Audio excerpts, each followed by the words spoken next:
Graça e paz, irmãos.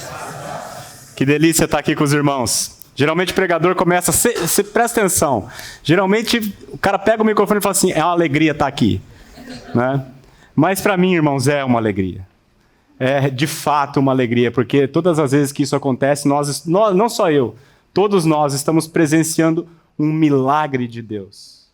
É um milagre de Deus, irmãos, num feriado, num país que nós vivemos, num feriado de carnaval, onde a imensa, esmagadora maioria das pessoas está se divertindo de maneira que desonra o Senhor. É um milagre a gente ter essa quantidade de jovens reunidos aqui para ouvir a palavra dele, irmãos. Isso é um milagre. O Senhor, esse mundo jaz no maligno, mas o Senhor tem o seu remanescente. Sempre teve o seu povo. E ele tem o seu povo firme até o final. Louvado seja o Senhor por esse acampamento. Irmãos, vamos abrir a palavra de Deus em 1 Coríntios, capítulo 10. Esse é o meu encargo para este acampamento. Um capítulo inteiro da primeira carta de Paulo aos Coríntios.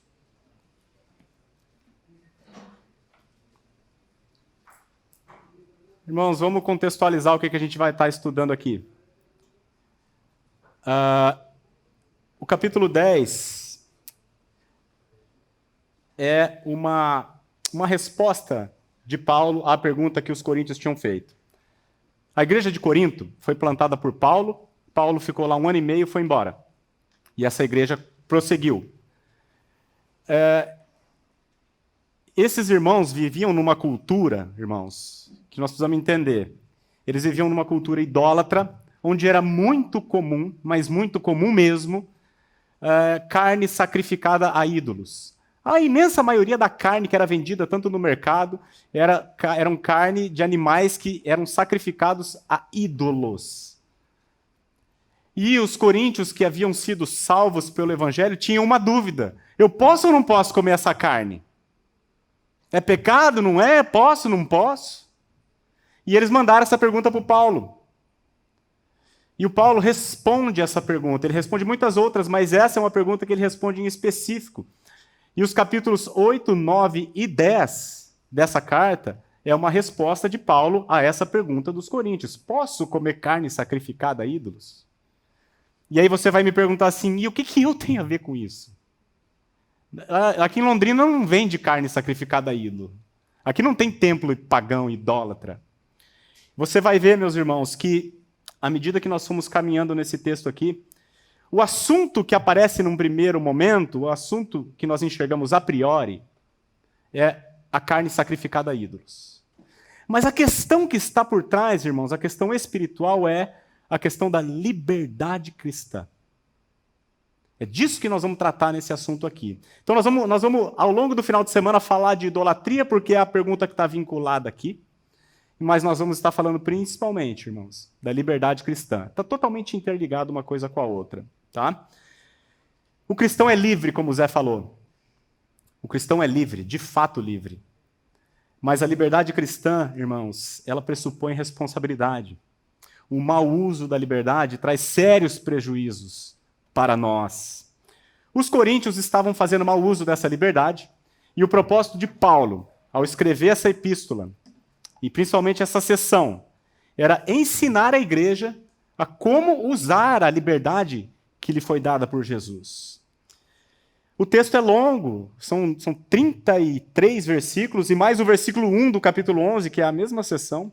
Então, o que nós vamos fazer nesse final de semana, irmãos? Nós vamos caminhar, verso a verso, e nós vamos ficar nesse texto, até segunda-feira. E eu espero que os irmãos compreendam o que a palavra de Deus está dizendo. Hoje, o nosso objetivo vai ser caminhar até o verso 13. 1 Coríntios, capítulo 10, versos 1 a 13. O que Paulo vai fazer nessa primeira sessão, ele vai pegar o exemplo de Israel, o povo de Israel. O povo de Israel foi liberto por Deus, se tornou livre, mas não soube usar a sua liberdade, irmãos. Então, apesar dele ter começado muito bem, ele naufragou e terminou muito mal. porque não soube usar da liberdade. Já ouviram a história do cavalo paraguaio? Conhece cavalo paraguaio? Corrida de cavalo, o cavalo paraguaio é aquele que, na largada, ele, nossa, sai lá na frente e fala, meu, você aposta todo o seu dinheiro nele. Mas ele chega em último. Quando chega?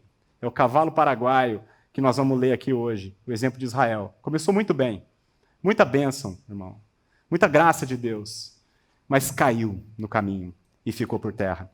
Vamos ler, então, fazer uma leitura. 1 Coríntios 10, de 1 a 13. Diz assim, a versão que eu uso aqui, irmãos, é a versão Almeida Revista Atualizada, tá? Ora, irmãos, não quero que ignoreis que nossos pais estiveram todos sob a nuvem, e todos passaram pelo mar, tendo sido todos batizados assim na nuvem como no mar, com respeito a Moisés. Todos eles comeram de um só manjar espiritual e beberam da mesma fonte espiritual, porque bebiam de uma pedra espiritual que os seguiam, e a pedra era Cristo. Entretanto, Deus não se agradou da maioria deles, razão porque ficaram prostrados no deserto. Ora, estas coisas se tornaram exemplos para nós, a fim de que não cobicemos as coisas más como eles cobiçaram. Não vos façais, pois, idólatras como alguns deles. Porquanto está escrito, o povo assentou-se para comer e beber e levantou-se para divertir-se. E não pratiquemos imoralidade como alguns deles o fizeram e caíram num só dia 23.000. Não ponhamos o Senhor à prova como alguns deles já fizeram e pereceram pelas mordeduras das serpentes. Nem murmureis como alguns deles murmuraram e foram destruídos pelo exterminador. Estas coisas lhes sobrevieram como exemplos e foram escritas para a advertência nossa, de nós outros, sobre quem os fins dos séculos têm chegado.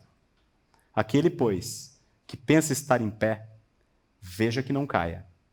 Não vos sobreveio tentação que não fosse humana, mas Deus é fiel e não permitirá que sejais tentados além das vossas forças. Pelo contrário, juntamente com a tentação vos proverá livramento, de sorte que a possais suportar. Vamos orar? Pai, louvado seja o teu nome por esse acampamento.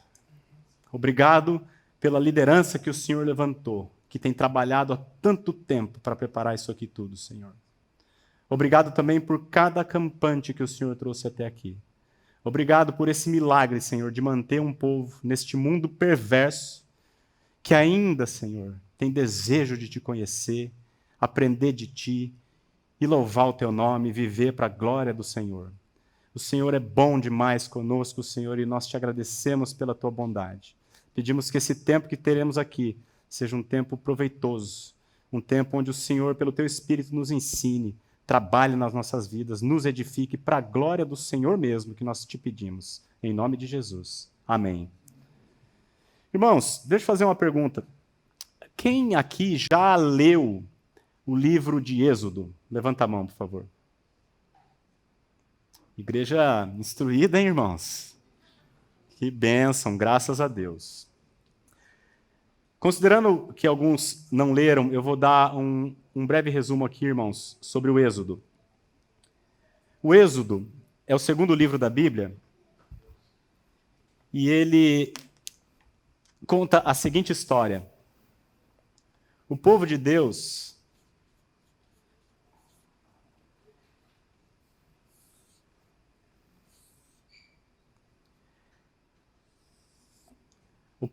é Israel. E Israel era escravo no Egito. Deus levantou um homem chamado Moisés, e por meio da liderança de Moisés, Deus tirou este povo do Egito. Faraó era o rei do Egito, oprimia o povo de Deus e escravizava o povo de Deus. Deus levantou um libertador chamado Moisés. Moisés tira o povo do Egito e promete levar o povo para um lugar chamado Canaã. É o nome desse acampamento aqui, inclusive. E Deus fala que Canaã é uma terra que mana leite e mel.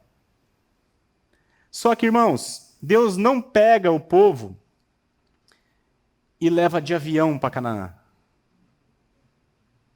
Ele faz o povo passar por um lugar chamado deserto. Aqui faz de conta que é o Mar Vermelho, irmãos. Vocês lembram a história do Mar Vermelho? Deus abriu o mar e tirou o povo. E o povo passou a pé enxuto, andando pelo mar. E o povo chegou no deserto, com a promessa de chegar a Canaã. Tá? Por que é importante a gente fazer essa breve introdução, irmãos? Porque, como os irmãos leram aqui, o texto que Paulo escreveu está totalmente baseado nessa história aqui. Ele usa o exemplo de Israel e aplica para a igreja. E, irmãos, nós precisamos entender uma coisa muito importante também. Essa história belíssima do Êxodo, onde Faraó é o rei do Egito. Tudo isso, irmãos, de fato aconteceu, é uma história, é histórico. Aconteceu no tempo. Porém, isso também é uma figura de algo muito maior, irmãos. Na Bíblia, o Egito é uma figura do mundo. Faraó é uma figura de Satanás. Israel é uma figura, é o povo de Deus. Moisés é uma figura de um libertador, e este é Cristo. Essa história, irmãos, a história do Êxodo, ela é uma figura da história da redenção. Todos nós, sem exceção, nascemos aqui neste mundo como escravos. Escravos do pecado. Escravos de Satanás. Sem chance de libertação. Mas Deus, pela sua misericórdia, levanta um libertador. O seu Filho amado Jesus Cristo. Jesus Cristo vem e nos tira do mundo. Ele nos regenera. Da mesma maneira que o povo foi salvo passando pelo Mar Vermelho, entrou e saiu. Todo aquele que creu em Jesus morreu e ressuscitou com ele. E por meio dessa obra que Cristo fez na cruz, nós fomos salvos. O Êxodo, portanto, meus irmãos, é uma figura da história mais linda do universo, que é a história da redenção. Nós precisamos ter isso em mente, e eu acho bom que muitos aqui já leram e conhecem a história do Êxodo, porque nós vamos fazer referência a ela o tempo inteiro, porque o texto de Coríntios faz referência o tempo inteiro a essa história. E agora, então, eu convido os irmãos a gente meditar verso a verso nessa porção que nós lemos. A gente vai perceber, irmãos, que logo no começo, o que Paulo vai fazer é apresentar as bênçãos de Deus para um povo. As bênçãos de Deus para o povo de Israel. Versículo 1 diz assim: Ora, irmãos, não quero que ignoreis que nossos pais estiveram todos sob a nuvem, e todos passaram pelo mar. Então, é muito importante já começar vendo que ele chama de irmãos. Então, é uma informação importante, irmãos. Ele está escrevendo para crente. Ele está escrevendo para quem verdadeiramente nasceu de novo. Está escrevendo para a igreja. E ele diz assim: não quero que ignoreis. Eu não quero que vocês ignorem a história do Êxodo. Irmãos, como é importante nós conhecermos as Escrituras. Conhecermos não só o Êxodo, mas toda a palavra de Deus. Porque tudo quanto outrora foi escrito, para o nosso ensino foi escrito. Toda a Escritura é inspirada por Deus e ela é útil para o nosso ensino. Então, é muito importante nós conhecermos e não ignorarmos isso aí. E aí ele faz uma referência aqui, quando ele fala nuvem e mar, é uma clara referência ao Êxodo. O mar, irmãos, nós já vimos. Ele abriu o mar, o povo de Deus passou, o povo do faraó veio atrás, mas a hora que o último eleito cruzou o mar, a hora que o último homem do povo de Deus botou o pezinho na areia seca, Deus fechou o mar e acabou com os egípcios. E será assim também na volta dele.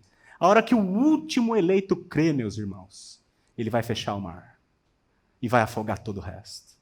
Então, ele está falando ali do mar, é o Mar Vermelho. No nosso caso, é o novo nascimento, irmãos. A morte e a ressurreição com Cristo. A regeneração. É quando você creu no Senhor, se você já teve essa experiência. E ter um coração trocado, e você foi liberto da escravidão do pecado, liberto do mundo e liberto de Satanás. Você sabe do que eu estou falando. Você que já nasceu de novo. E aí, quando ele fala da nuvem, no Êxodo também, Êxodo 13, nós não vamos lá, eu só vou contar para os irmãos. Eles foram para um deserto. Irmãos, o deserto faz 50 graus durante o dia e faz abaixo de 0 à noite. É um lugar terrível. Mas lá Deus estava com uma nuvem durante o dia. Uma nuvem cobria todo o povo. E só para os irmãos saberem, eram 600.000 homens em pé.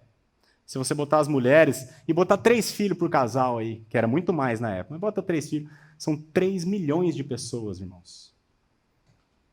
3 milhões de pessoas. E Deus cobriu esse povo com uma nuvem durante o dia. Durante a noite, essa mesma nuvem se transformava em fogo para esquentá-los. Então, o que nós vemos aqui? Proteção, irmãos. E direção, porque eles andavam seguindo a nuvem. No deserto você não tem referência nenhuma. Mas o próprio Deus era a referência do povo. E aí, versículo 2 diz assim: tendo sido todos batizados, assim na nuvem como no mar, com respeito a Moisés. Eles foram batizados. A palavra ser batizado, irmão, é ser colocado dentro. Eles foram batizados dentro do mar, com respeito a Moisés. O que isso quer dizer? Moisés era o mediador, enviado por Deus. Eles creram na palavra desse mediador. E porque eles creram, eles foram salvos do Egito. Eles foram batizados naquele mar, e eles foram batizados naquela nuvem. Semelhantemente, os coríntios haviam crido no mediador Jesus Cristo. E eles haviam sido salvos através da morte e ressurreição com Cristo. Então você percebe a analogia que Paulo está fazendo? Ele está vinculando a história do Êxodo com a história da igreja dos coríntios. Versículo 3. Todos eles comeram de 3 e o 4, irmãos. Todos eles comeram de um só manjar espiritual e beberam da mesma fonte espiritual, porque bebiam de uma pedra espiritual que os seguia, e a pedra era Cristo. Aqui, irmãos, nós vemos claramente a provisão de Deus. Quando ele fala ali que eles comiam de um manjar espiritual, os irmãos conhecem a história, era o maná. Deus mandava todos os dias, irmãos, literalmente, pão do céu. No deserto não tem comida, irmãos, não tem planta, não tem nada lá. Deus mandava milagrosamente todos os dias o maná. Eles acordavam de manhã, colhiam e se alimentavam de graça e pela graça. E eles também, irmãos, bebiam de uma fonte espiritual que os seguia. É importante você ter um bebedouro no deserto, né? O deserto, irmãos, 50 graus. Não tem rio. Mas aí você vai ver lá em Êxodo 17, não vamos lá. Depois o irmão lê. Deus providenciou uma rocha, que o povo, nós vamos morrer, não tem água. Deus falou para Moisés, Moisés, vai lá e fere a rocha. Ele feriu a rocha e a rocha passou a jorrar água. Essa rocha é Cristo, o próprio texto está dizendo. Ali, quando ele fala que eles comeram de um manjar espiritual e beberam de uma fonte espiritual, irmãos, não é que era um negócio místico, uma fantasia, não. O alimento, tanto o pão quanto a água, eram físicos. Porém, a provisão era espiritual. Deus estava provisionando tudo aquilo. E da mesma maneira, meus irmãos, a igreja de Jesus Cristo recebe a provisão do Senhor. Por meio da ceia do Senhor. Nós nos alimentamos do pão, que é um símbolo do corpo de Cristo, e nós bebemos aquele cálice, que é uma figura do sangue de Cristo. E na reunião do corpo de Deus, na reunião da igreja, nós somos espiritualmente alimentados, reunião após reunião. A gente é edificado pelo Senhor, a gente é sustentado pela sua palavra, para a gente conseguir caminhar nesse deserto tão difícil, que é a vida aqui nesse mundo. E a pedra era Cristo, o texto diz. Irmãos, ele estava por trás de tudo, sempre sustentando o seu povo. O deserto é um lugar hostil, mas Cristo estava lá, o tempo todo, por trás e cuidando do povo, na nuvem e na coluna de fogo, proteção, direção, e também na água e no pão, sustento físico e espiritual. E ele continua, irmãos, fazendo isso hoje. Ele continua fazendo isso. O mundo é hostil ao cristão. O mundo é hostil à nova criatura. Mas o Senhor está conosco. Eis que estou convosco, quantos? Todos os dias, até a consumação dos séculos. Ele continua sendo a rocha que nos alimenta, irmãos. Ele diz assim: se alguém tem sede, venha a mim e beba. Se tem sede, venha a mim e beba. Irmão, você lembra quando ele encontrou a mulher samaritana no poço? Essa mulher já estava no 5º casamento. Ela achava que a sede dela, ela ia saciar a sede dela com um homem. E o que Jesus diz para ela: se você beber da água que eu te der, nunca mais você terá sede. A rocha era Cristo. E a rocha continua nos seguindo, meus irmãos. Então, Paulo, nesses primeiros 4 versículos, ele mostra o quão abençoado foi o povo de Israel. Só que agora olha os 5, irmãos. Olha o que diz o versículo 5. Entretanto, Deus não se agradou da maioria deles, razão porque ficaram prostrados no deserto. O cavalo paraguaio começou tão bem, largou lá nas cabeças e ficou prostrado no deserto. Irmãos, quando ele diz a expressão entretanto, é um contraste das bênçãos de Deus com a reação do povo. Uma tragédia. A Bíblia diz que Deus não se agradou da maioria deles e eles ficaram prostrados no deserto. Irmãos, eles não chegaram aqui. Eles ficaram aqui. Não chegaram. Morreram. Esse ficar prostrado é cair duro. O que aconteceu? A referência que Paulo está fazendo aqui, deles terem ficado prostrados no deserto, é um relato longo, que eu li ontem com os meus filhos na nossa leitura diária. Eu só vou contar para os irmãos aqui, mas se o irmão quiser depois ler na Bíblia, é Números 13 e 14, são 2 capítulos. O que aconteceu que o povo ficou prostrado no deserto? Um pouquinho antes de entrar na terra, eles chegaram, caminharam até aqui, ó. Chegou aqui na fronteira, Moisés levantou 12 homens, 12 espias, um de cada tribo, falou: vai lá espiar a terra e diz como é que é. Né? Vamos fazer um planejamento militar, como é que a gente vai entrar, vai lá ver como é que é a terra, se é boa e tal. Eles foram e voltaram, dizendo: realmente a terra é muito boa, mas não dá para entrar, é muito difícil.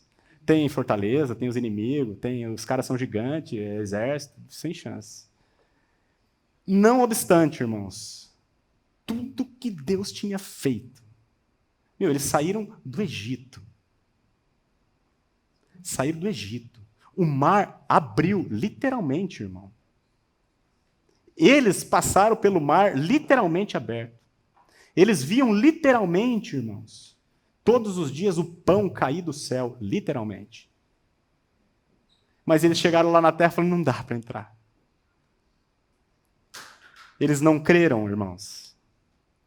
E aí o Senhor se irritou e eles não entraram na terra. Por causa da incredulidade, vai dizer Hebreus. Não entraram na terra. E aí Deus fez aquele povo ficar vagando aqui, irmãos. A viagem que era para durar 2 anos, eles ficaram 40 anos até o último cara morrer. E não entrou. E aqui eu quero só fazer uma observação. Não é o que está no texto aqui, mas eu quero fazer uma observação para os irmãos. Hoje a gente vê no evangelicalismo uma busca de sinais. Quero ver milagre. Eu quero ter sensações. Eu quero ter emoções, experiências. Irmão, milagre não salva ninguém. A geração do Êxodo foi a geração que mais viu o poder de Deus. Fora a geração de Jesus. Jesus fez milagre a dar com pau. Foram as 2 gerações mais endurecidas da história da humanidade. Então não fique em busca de sinais, irmãos. Mas procure conhecer a palavra de Deus e creia nela. É isso que muda. É isso que faz a diferença. E aí o que Paulo faz? Do verso 6 em diante, ele aplica essa história trágica de Israel à igreja. Olha o que ele diz no 6. Ora, estas coisas se tornaram exemplos para nós, a fim de que não cobicemos as coisas más como eles cobiçaram. Tem gente que pensa que o Deus do Novo Testamento e o Deus do Antigo Testamento é diferente, né? É o mesmo Deus, irmãos. Mesmo Deus. Tanto é que Paulo está aplicando a história, o juízo de Deus no Antigo Testamento, ele está falando para a igreja de hoje, cuidado. Essas coisas se tornaram exemplos para nós, ele está dizendo, para os coríntios. A fim de quê? A fim de que nós não cobicemos as coisas más, como eles cobiçaram. Então, irmãos, Israel, veja as bênçãos de Israel, foram eleitos por Deus. Deus escolheu esse povo. Eles passaram pelo mar, ou seja, eles foram salvos por Deus. A redenção. E eles receberam o maná e a água. Eles foram santificados por Deus, trabalhados pelo Senhor, sustentados pelo Senhor. Igualmente os coríntios e igualmente nós. Os coríntios foram eleitos por Deus e receberam o evangelho num mundo absolutamente pagão. A palavra chegou para eles. Chegou, porque Deus fez chegar. E eles haviam crido. E eles haviam nascido de novo. Só que eles estavam, irmãos, tropeçando como Israel tropeçou. Eles estavam cobiçando as coisas más. O que Paulo está dizendo aqui? Que um bom começo na vida cristã não é garantia de final feliz. Sim, em outras palavras. É isso que ele está dizendo. O chamado de Israel era: olha para Canaã, creia no poder de Deus e na promessa que ele fez que você vai chegar lá. Esse era o chamado deles. Mas qual foi, irmãos, o erro de Israel? Eles atentaram para as dificuldades de entrar em Canaã, não creram na promessa de Deus, não obstante tudo que Deus tinha feito, e no seu coração, eles mesmos, por conta própria, voltaram ao Egito. É isso que aconteceu. Razão porque ficaram prostrados no deserto. Paulo está dizendo que eles cobiçaram as coisas más. Essa referência de cobiçar as coisas más, irmãos, está em Números 11, de 4 a 6. Eu vou ler para os irmãos. Diz assim, o povo estava no deserto, e aí veja a narração, a narrativa aqui. O populacho que estava no meio deles. Populacho é um povo. Quando Deus tirou o povo do Egito, o povo de Israel, os israelitas saíram. Mas tinha um povo que não era israelita, que viu aquela saída e falou: opa, vou no vácuo. E entraram e saíram junto do Egito, e vieram junto. Esse é o populacho. O populacho que estava no meio deles veio a ter grande desejo das comidas dos egípcios. Oh. Pelo que os filhos de Israel tornaram a chorar. Imagina um marmanjo chorando, irmão. Eles tornaram a chorar e também disseram: quem nos dará carne a comer?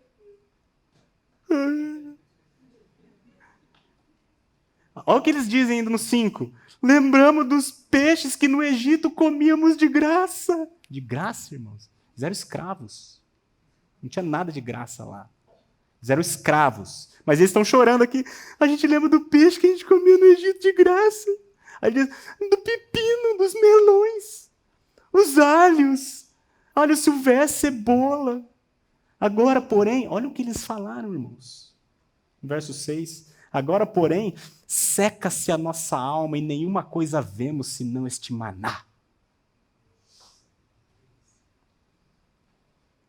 Israel, irmãos, influenciado pelo populacho, que não é povo de Deus, desprezou a provisão de Deus e desejou a comida do Egito.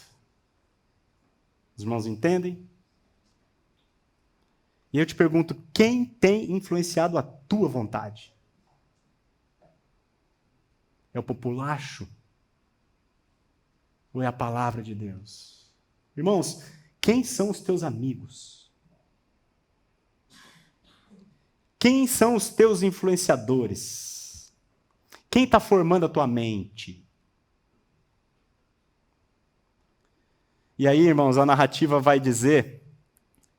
Eu não vou ler, mas eu só vou contar para os irmãos. Os irmãos que leram conhecem esse texto. Deus ouviu tudo aquela reclamação, e sabe o que ele fez? Falou, tá bom, vocês querem carne, eu vou mandar carne. Nem para um dia, nem para 2 dias, nem para 5, nem para 10, nem ainda para 20. Eu vou mandar carne para vocês comerem 1 mês, até sair pelo nariz. Deus falou com essas palavras. Eu vou mandar carne até sair pelos narizes. Aí o Moisés falou, mas Senhor, como é que você vai mandar carne para 3 milhões de pessoas? Aí o Senhor fala assim, você acha que a minha mão está curta, Moisés?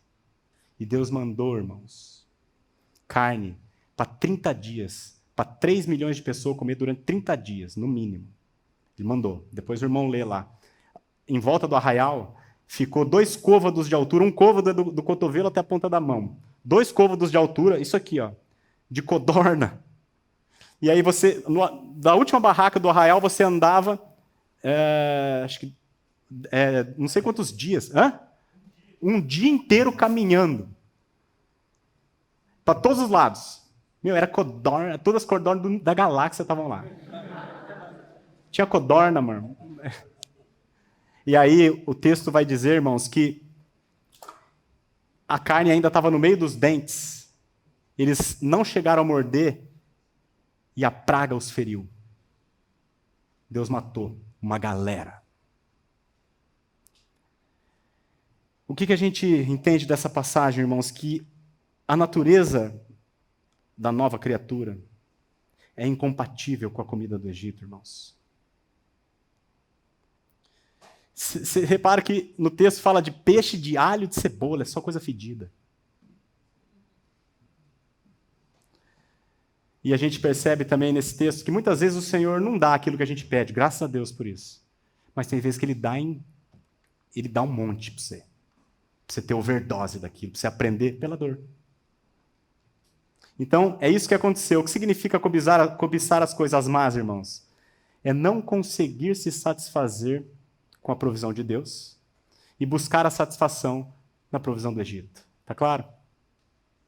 E aí o que ele faz agora do verso 7 em diante? Ele faz uma relação de 4 coisas más, porque no 6 ele falou, isso aconteceu para que nós não cobicemos as coisas más. E agora, no 7, ele dá um exemplo de coisa má.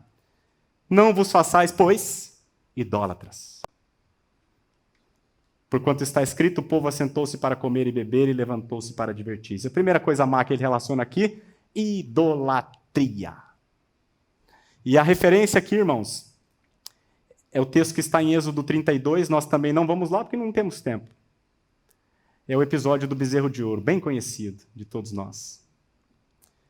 Resumindo a história, Moisés estava com o povo lá no deserto e subiu ao Monte Sinai para receber a orientação do Senhor. E aí, como Moisés estava demorando para voltar, e o povo não sabe viver pela fé, mas só sabe viver por aquilo que vê, então o povo mandou fazer um bezerro de ouro e adorou esse bezerro de ouro. E aí veio o juízo de Deus e Deus matou 3.000 homens numa lapada só. Irmãos, qual que é a definição bíblica de idolatria? É adorar qualquer coisa criada em lugar do Criador. Seja qualquer coisa o que for.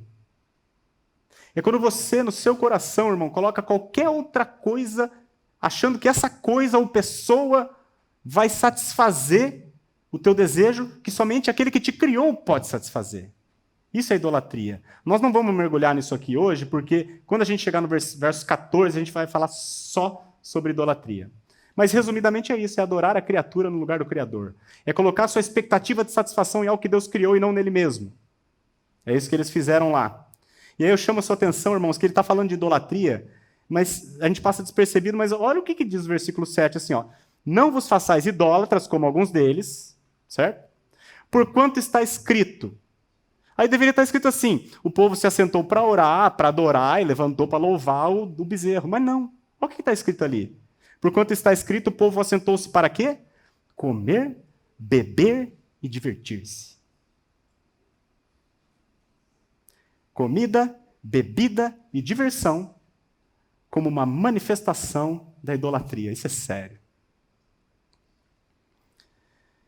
O Deus que eles adoraram, aquele bezerro de ouro, irmãos, de onde que eles trouxeram isso? Do Egito. Lá no Egito tem aquele Deus touro. Você já viu que é um touro e termina, no final é um homem? É um Deus touro. Chama Apis. Esse é o Deus da fertilidade. Como era o culto a este Deus? Eles comiam e bebiam e eles se levantavam para divertir-se. E aqui diversão é imoralidade sexual. Tinha prostitutas cultuais. Então a idolatria se manifestando em forma de imoralidade, irmãos. E você vai ver ao longo de toda a Bíblia que a imoralidade sexual e a idolatria andam sempre juntas. Sempre. A imoralidade, irmãos, é uma consequência da idolatria. E vice-versa. Uma conduz à outra. Paulo, quando fala dos idólatras, eu só vou citar para os irmãos, em Romanos 1, 22 para frente, ele diz assim: os idólatras, inculcando-se por sábios, tornaram-se loucos e mudaram a glória do Deus incorruptível em semelhança da imagem de homem corruptível, bem como de aves, quadrúpedes e répteis. Por isso, por causa da idolatria, por isso, Deus entregou tais homens à imundícia, pelas concupiscências do seu próprio coração, para desonrarem o seu corpo entre si, pois eles mudaram a verdade de Deus em mentira, adorando e servindo a criatura em lugar do Criador. Percebe? Idolatria e imoralidade sempre juntas. Como que esse pecado, irmãos, do bezerro de ouro se relaciona com os coríntios? Eles estavam retornando ao templo de Afrodite, de onde eles tinham sido salvos. Afrodite, ou Vênus, Afrodite é o nome grego, Vênus é o nome romano. O templo de Afrodite, a deusa do amor, o procedimento era o mesmo, o ritual era o mesmo. Eles ofereciam sacrifícios, é a carne que eles estavam perguntando se pode comer ou não. Eles ofereciam sacrifícios à deusa Afrodite. E depois tinha mais de 1000 prostitutas cultuais no templo. E os coríntios mantinham relações sexuais como uma forma de se aproximar dessa divindade. Então, esse pecado do bezerro de ouro tem tudo a ver com os coríntios, porque o Coríntios estava indo lá. Só que eles falavam assim, não, a gente é livre, nós não vamos lá para imoralidade, a gente só vai comer a carne. E lá, irmãos, os templos eram tipo um restaurante mesmo. Hoje não tem, né? Mas era muito comum, cada esquina tinha um templo. E a galera ia comer lá, porque sobrava muita carne.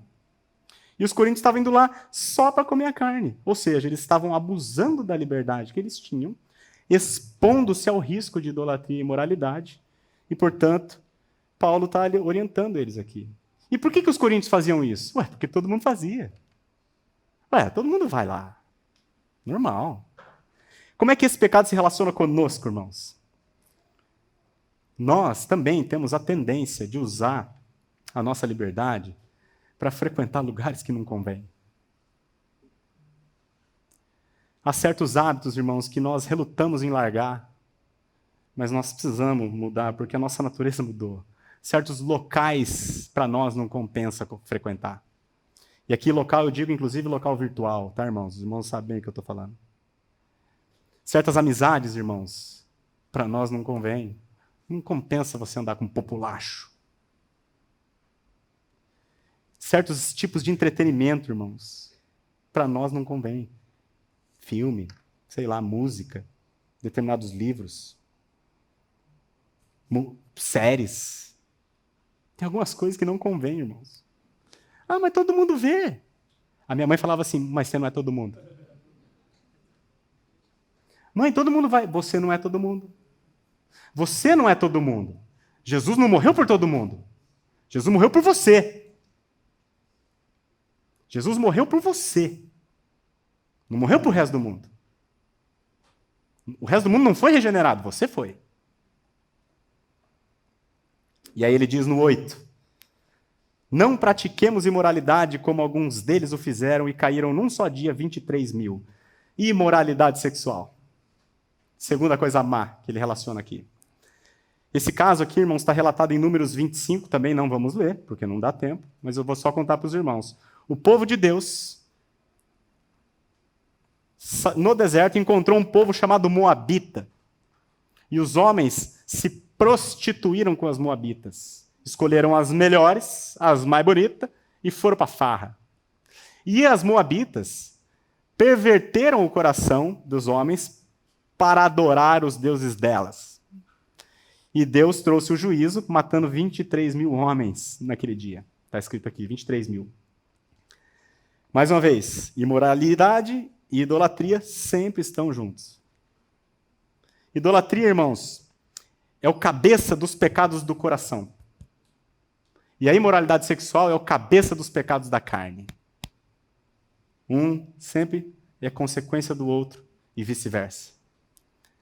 No caso do bezerro de ouro, a adoração levou à imoralidade. No caso das moabitas, a imoralidade levou à idolatria.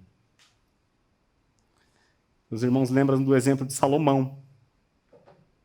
A Bíblia diz que as suas mulheres lhe perverteram o coração para seguirem os seus deuses. Lembram? Eu pergunto para você, como está a tua sexualidade? É um bom indício para você entender como está o teu coração diante do Senhor. Então, esses pecados, irmãos, esse pecado da imoralidade estava relacionado com os coríntios porque a imoralidade reinava naquela cultura. Ser imoral era normal, era o padrão. E os coríntios estavam achando tudo aquilo normal. E se você ler no capítulo 5 dessa mesma carta, irmãos, já tinha incesto dentro da igreja. Um cara estava dormindo com a mulher do pai. Normal. E a igreja não falava nada.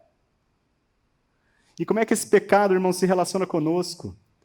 Da seguinte maneira, a cultura que nós vivemos hoje é exatamente a mesma que os coríntios viviam.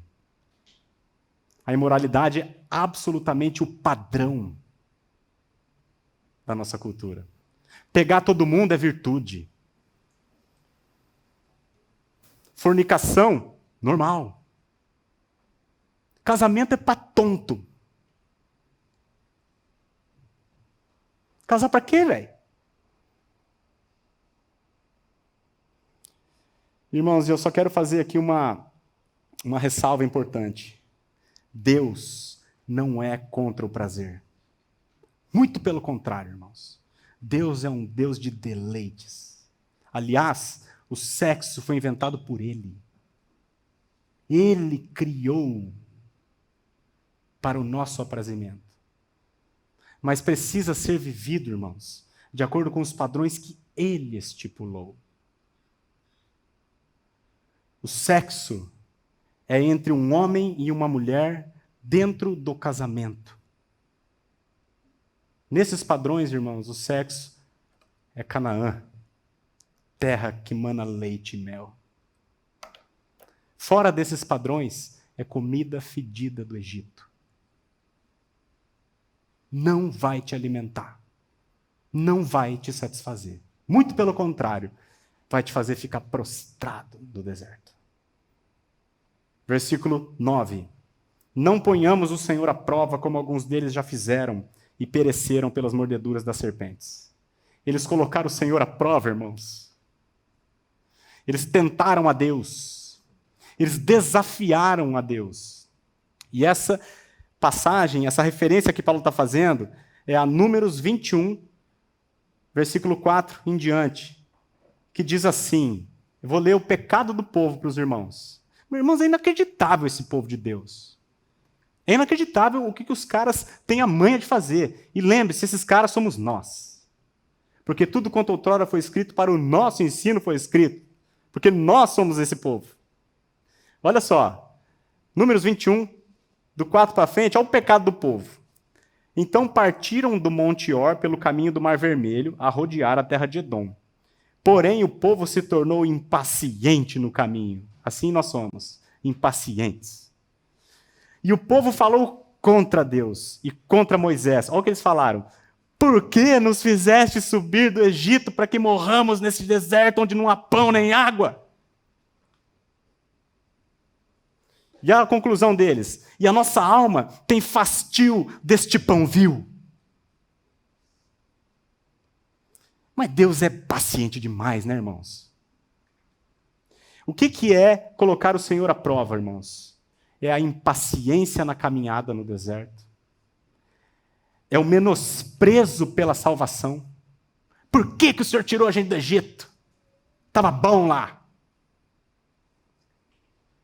É a ingratidão pela provisão de Deus. Eu tenho fastio deste pão vil. Tenho nojo desse Jesus. É o que eles disseram, irmãos. Eu não aguento esse tipo de vida. É testar o limite, irmão, da paciência de Deus. Isso é colocar Deus à prova. É você viver de uma maneira que o desafia o tempo inteiro. Olha a ingratidão desse povo, irmãos. E esse somos nós.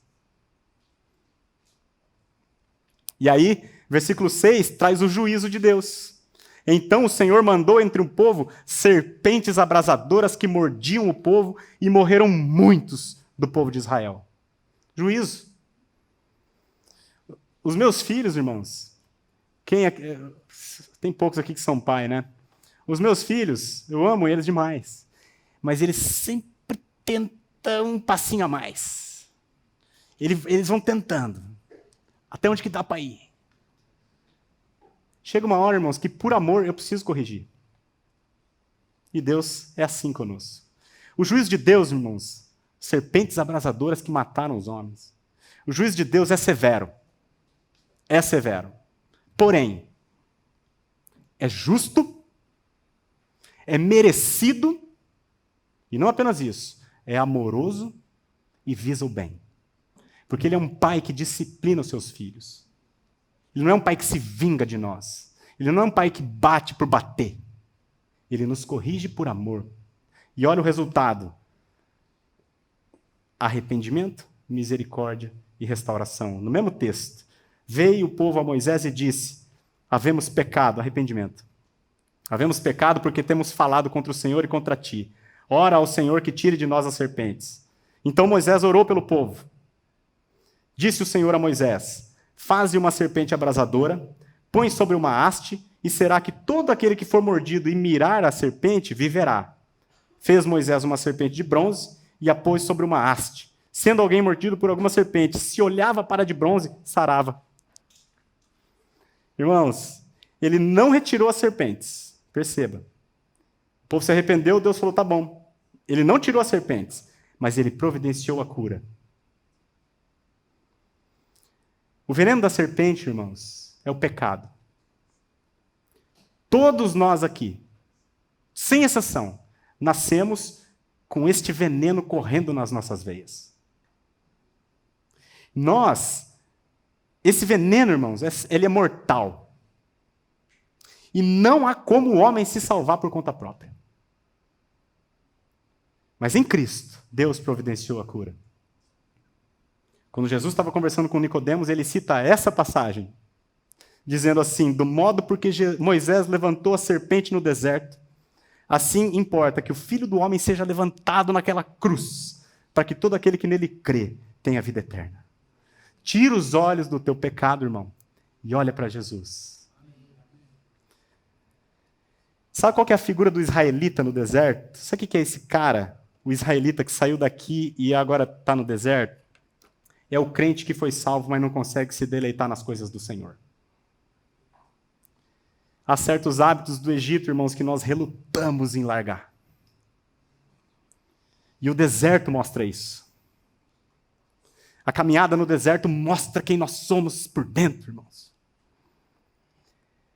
Mas nós precisamos saber que leite e mel é aqui, ó, Canaã. Canaã. Os coríntios não estavam satisfeitos com a vida nova. Eles estavam vivendo, irmãos, abusando da liberdade que eles tinham, eles estavam vivendo como eles viviam outrora no Egito. Abusando da liberdade, testando a paciência de Deus. Versículo 10. Nem murmureis, essa aqui é a quarta coisa má que ele vai listar. Nem murmureis como alguns deles murmuraram e foram destruídos pelo exterminador. Irmãos, aqui é longa também a passagem, eu vou passar rapidamente, mas a murmuração, irmãos. Tinha um grupo de levitas, Corá e a sua galera, se levantaram contra Moisés. Ou seja, eles se levantaram contra a liderança que Deus tinha colocado. E eles queriam ser os líderes. Ou seja, eu não sou liderado por ninguém, eu vou viver da maneira que eu determinar. É isso que eles fizeram. Então eles murmuraram da liderança que Deus colocou. E aí Deus mandou um juízo, engoliu aquela galera. A terra abriu, aquela família inteira caiu, e os outros 250 foram queimados. E Por que Paulo está usando essa referência aqui para os coríntios? Porque da mesma maneira, irmãos, os coríntios estavam rejeitando a liderança de Paulo, porque Paulo os advertia, porque Paulo os exortava, porque Paulo repreendia. Então eles estavam questionando a autoridade de Paulo e estavam indo atrás de mestres segundo as suas próprias cobiças, como que sentindo coceira nos ouvidos. E como que esse pecado se relaciona conosco? Nós também, irmãos, no nosso coração nós murmuramos contra as determinações do Senhor. E aí a gente vai procurar alguém que fale algo que eu quero ouvir.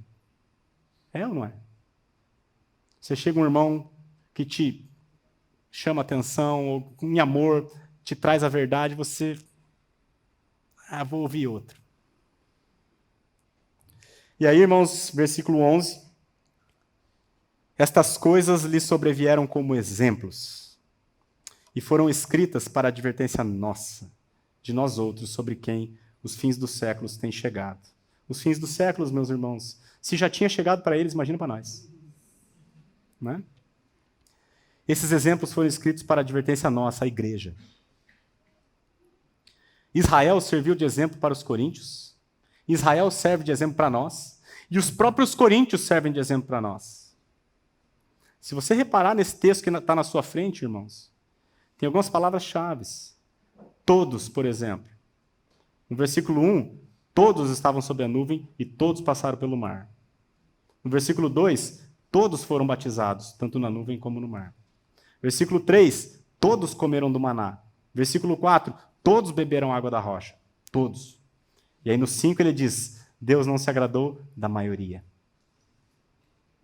E aí no 6 ele vai dizer, alguns foram idólatras. No 7, alguns foram imorais. No 8, alguns colocaram o Senhor à prova. E no 9, alguns foram murmuradores. Da mesma maneira, irmãos, em Corinto, todos haviam sido abençoados com a redenção. Todos eram alimentados pela ceia do Senhor, eram sustentados pelo Senhor. Mas alguns eram imorais, alguns eram idólatras, alguns colocavam o Senhor à prova, alguns murmuravam. E, da maneira geral, a maioria não estava agradando o Senhor. E se você olhar no capítulo 5, já tinha gente morrendo. Já tinha alguns que dormiam, segundo Paulo diz. Que receberam juízo, disciplina severa do Senhor. E aí, irmãos, ele vai para o 12, e o versículo 12 é o fechamento do raciocínio de Paulo. É aqui que ele queria chegar. Ele construiu todo esse raciocínio para chegar nessa frase aqui. Aquele, pois, que pensa estar em pé, veja que não caia. Esse é o ensino principal dessa passagem. Trata-se de uma exortação solene para a igreja. E logo depois disso, ele vai para o 13 com um encorajamento. Que esse versículo é muito conhecido. Os irmãos conhecem esse, o resto não, né? Mas esse aqui é um encorajamento, que a palavra de Deus, irmãos, nunca deixa a gente sozinho. Depois de uma exortação, sempre vem um encorajamento. Deus nunca deixa a gente por conta própria, irmãos. Ele está sempre conosco, a rocha era Cristo, a rocha seguia eles.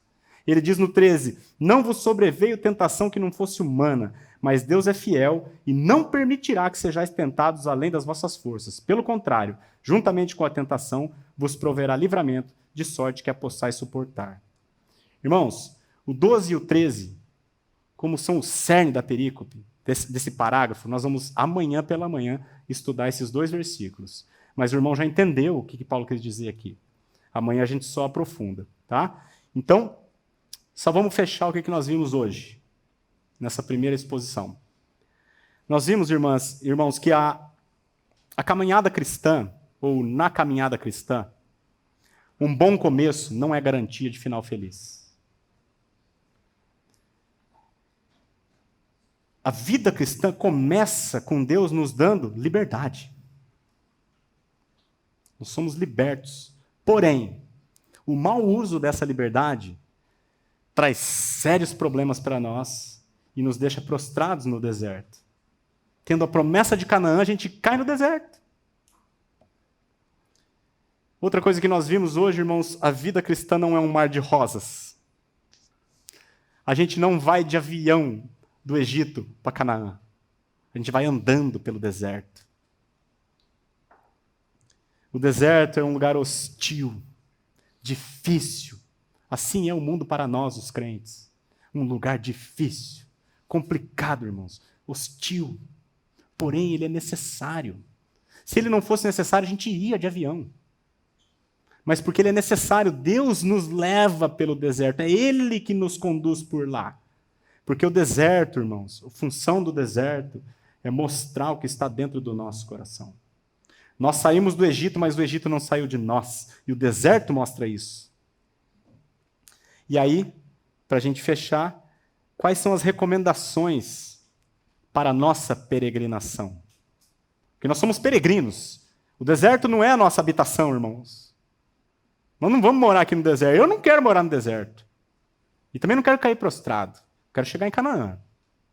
Então, existem recomendações para essa peregrinação se dar de maneira eficiente. Primeiro, cuidado com a autoconfiança. Não abuse da liberdade que Deus te deu. Não dê ocasião para o pecado. Não se exponha a templos idólatras. Não se exponha a pessoas que vão te fazer pecar. Segunda orientação, mantenha sempre o foco em Canaã. Você vai chegar. É uma promessa. É uma promessa, irmãos. Mantenha o foco em Canaã. Não deixe as circunstâncias adversas te distrair ou te atrasar a caminhada. Creia na promessa do Senhor. Há uma plenitude de vida, irmãos, que está proposta para cada um de nós. Plenitude de alegria em Cristo Jesus, aqui nessa vida já. Canaã, irmãos, não é uma figura do céu, como alguns pensam. Canaã não está falando de céu. Se fosse céu, não teria inimigos quando o povo chegou em Canaã. Canaã é a vida plena de Cristo Jesus aqui na terra. Alegria plena, irmãos. Isso está proposto para nós, para cada um de nós, os que cremos. E eu digo para você, a terceira sugestão para essa peregrinação, abandone o Egito. Abandone o Egito e as práticas do Egito. Isso vai te derrubar. A vida de pecado é absolutamente incompatível com a nova criatura. Nós, os que nascemos de novo, nos tornamos coparticipantes da natureza divina. Nossa natureza foi trocada. De modo que a comida do Egito não tem como satisfazer a nossa natureza. É comida para porco. O estilo de vida da nova criatura é a santidade. Esse é o único caminho, irmãos, para você descobrir a verdadeira felicidade. O verdadeiro deleite está nas coisas do Senhor. E lembre-se, Deus é um Deus de prazeres. Ele não é um Deus carrancudo que quer que você sofra aqui. Não, irmãos. Deus é um Deus de prazeres, e o prazer está nele. Então, mantenha o foco em Canaã. E eu encerro com uma frase de Paulo. Diz assim: esquecendo-me das coisas que para trás ficam, e avançando para as que diante de mim estão, eu prossigo para o alvo, para o prêmio da soberana vocação de Deus em Cristo Jesus. Vamos orar, irmãos? Pai, muito obrigado, Senhor, pelo exemplo de Israel. Obrigado pela tua bondade, Senhor, em deixar registradas essas coisas, e elas servem de exemplo para nós, a fim de que nós não cobicemos as coisas más como eles cobiçaram. Agradecemos a Ti também, Senhor, pela nossa redenção. Obrigado porque com mão forte o Senhor nos resgatou do Egito, da escravidão do pecado, da escravidão de Satanás, e por meio da morte do Teu Filho, Senhor, o Senhor nos regenerou, nos perdoou completamente e nos transformou o coração e a mente. E agora o Senhor nos conduz por esse deserto, Senhor, que sim, é hostil, complicado, cheio de luta, Senhor. Mas há uma promessa de que o Senhor estará como uma nuvem fazendo sombra, e como fogo nos aquentando, e mandando maná do céu, e dando água da rocha, Senhor, e a rocha é Cristo. Nós te agradecemos pela tua provisão, pedimos que o Senhor nos ajude, a cada um de nós aqui, nos fortaleça, Senhor, para essa peregrinação que nós temos proposta, e nós possamos seguir como Jesus, firme, olhando para essa caminhada, Senhor, visando a alegria que está proposta para nós. É o que nós te pedimos, Senhor, em nome de Jesus. Amém. Amém.